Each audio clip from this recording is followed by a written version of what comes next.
dan para calon orang tua dimanapun Anda berada.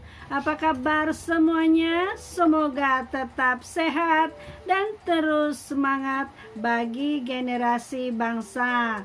Hari ini saya akan berbicara tentang cara memperbaiki dan membentuk karakter anak menjadi lebih baik.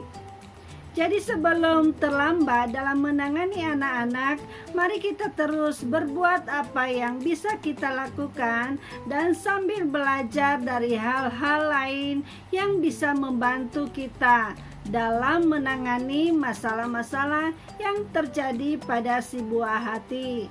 Mengingat kemampuan dan pengetahuan kita juga terbatas, dan kiranya apa yang saya bagikan kepada ayah bunda, calon orang tua maupun guru-guru yang sedang menangani anak-anak bisa bermanfaat.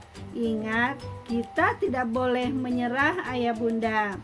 Nah, ayah bunda, menurut Geoff Ross dalam reality show Super Nanny, ada 7 teknik yang perlu diterapkan dalam menangani atau memperbaiki dan membentuk karakter anak menjadi baik. Yang pertama adalah menemukan masalah. Apakah sumbernya dari orang tua? Sumber masalah utama biasanya berasal dari orang tua itu sendiri.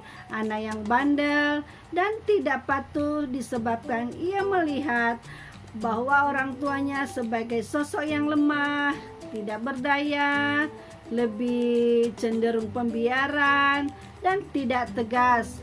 Ada juga anak yang melihat bahwa orang tuanya sebagai sosok yang cenderung pendiam, sulit mengakrabkan dirinya pada anak, atau juga pemarah, sehingga satu-satunya cara untuk membuat orang tuanya berbicara padanya adalah dengan memancing emosinya.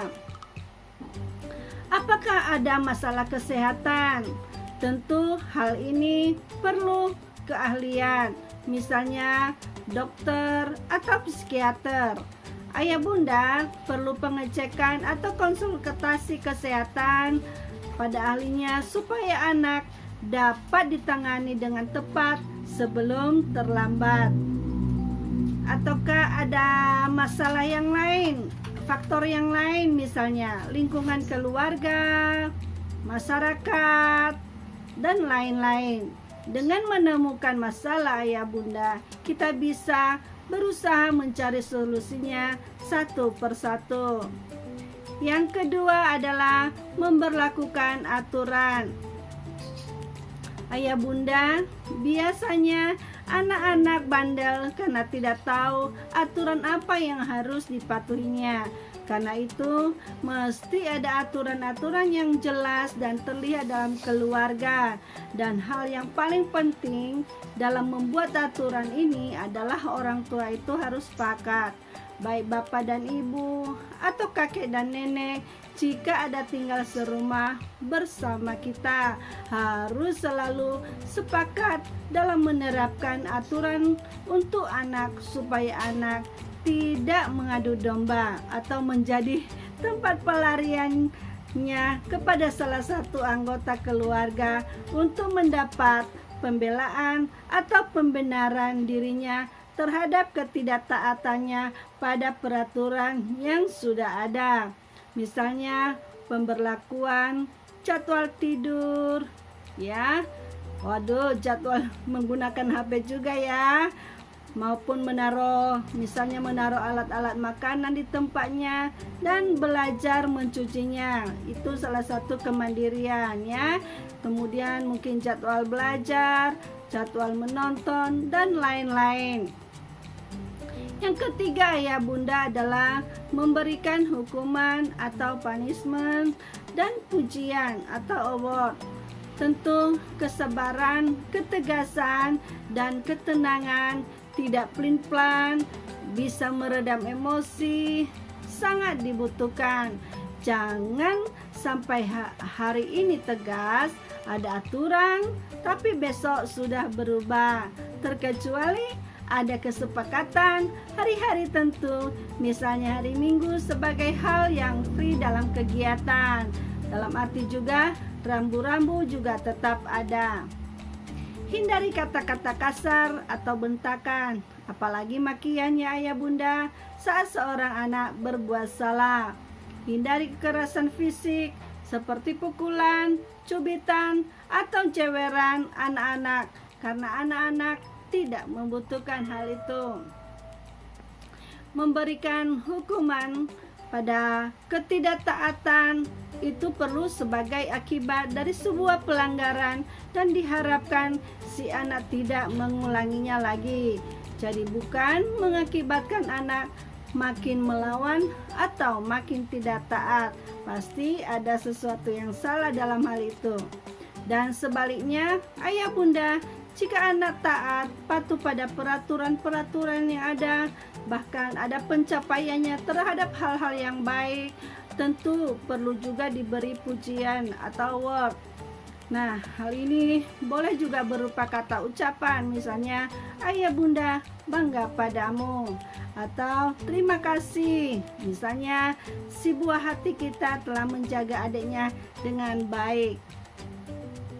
Boleh juga berupa makanan, minuman yang menyehatkan tentunya dan disenangi anak. Boleh juga berupa hadiah, tak perlu mahal-mahal ayah bunda. Yang penting bermanfaat bagi anak.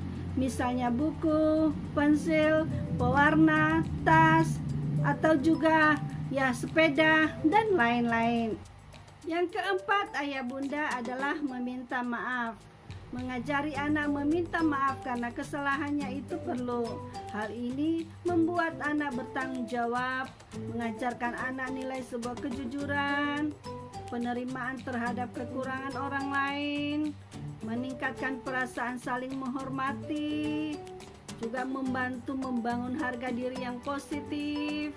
Nah, dan ayah bunda perlu memberi penjelasan kenapa si buah hati, mengapa ia harus menerima hukuman, supaya anak tahu bahwa apa yang dilakukan orang tua bukan karena orang tua membencinya, bukan juga karena orang tua kejam padanya, bukan juga karena tidak sayang, bukan juga karena orang tua itu sendiri membeda-bedakan dia dengan saudaranya yang lain.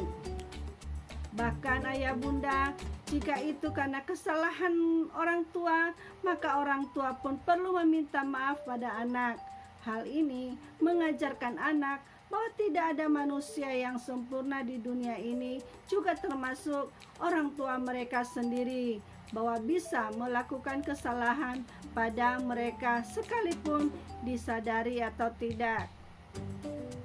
Hal ini akan mengajarkan anak untuk menerima setiap orang dengan lebih baik, dan juga si anak mendapatkan contoh secara langsung bahwa meminta maaf itu bukanlah sebuah hal yang hina atau yang memalukan atau direndahkan, dan juga bukan sesuatu yang sulit. Yang kelima ya bunda, ajari anak sambil bermain, lalu berikanlah apresiasi. Dunia anak adalah bermain, khususnya usia 2-4 tahun. Bahkan dalam usia sampai 12 tahun pun masih suka bermain. Juga anak-anak remaja maupun anak-anak muda loh, ya, sepertinya lebih senang, lebih mudah memahami, menerima nasihat-nasihat atau aturan-aturan atau nilai-nilai yang positif dalam bentuk permainan. Misalnya 2 orang yang berperan atau berkelompok dan memerankan sebuah cerita pendek, ya, yang mengedukasi. Nah, ingat ayah bunda, belajar sambil bermain banyak juga loh manfaatnya. Anak belajar menerima, belajar berekspresi, makin mereka mengenal diri sendiri, juga temannya, komunikasinya juga makin berkembang, juga akan membantu perilaku yang positif. Bahkan mereka bisa belajar mengatasi masalah-masalahnya dengan cara-cara yang positif. Untuk itu sangatlah penting memberi permainan yang mengedukasi kepada anak dan membangun mereka, sehingga bukan membawa anak pada kekerasan atau bully ya, yang membentuk mental yang negatif pada anak. Yang keenam, ayah bunda adalah temani anak-anak sebelum tidur. Ayah bunda bisa menanyakan bagaimana kegiatannya sepanjang hari, atau juga dengan bercerita. Bercerita sebelum anak tidur adalah sebuah cara yang luar biasa efektif dalam mendekatkan hubungan anak dengan orang tua. Apalagi kalau orang tua itu sendiri super sibuk. Nah, selain mendongeng, sebelum tidur pun akan membuat jam tidur menjadi saat-saat yang menyenangkan bagi seorang anak. Nah, sekarang ada banyak buku-buku cerita, khususnya cerita-cerita rakyat yang di Indonesia sendiri, ya, misalnya si Kancil dan si Buaya, si Malin Kundang, dan lain-lain. Dan tak kalah penting adalah berceritalah juga tentang hal-hal yang rohani setiap hari, dan tak lupa diakhiri dengan doa. Yang terakhir, ayah bunda, adalah berlibur bersama. Berlibur bersama di sini dalam artian memiliki waktu sehari penuh untuk menemani anak-anak bermain. Ini tidak berarti harus pergi ke tempat-tempat tamasya, walaupun juga sesekali itu perlu.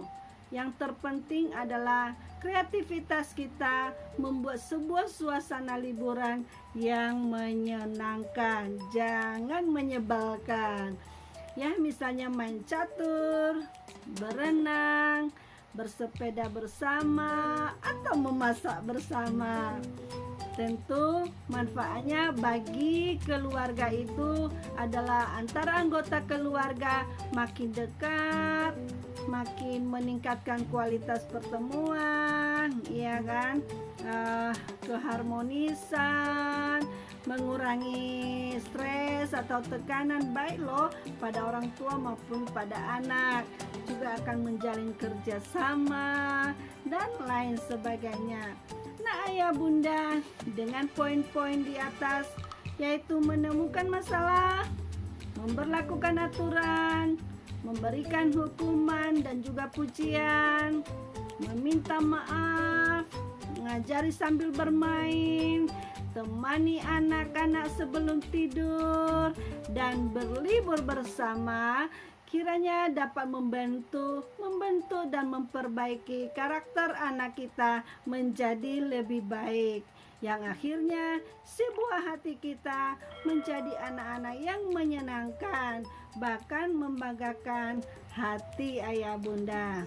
Demikian ayah bunda dari saya, semoga bermanfaat dan salam sehat.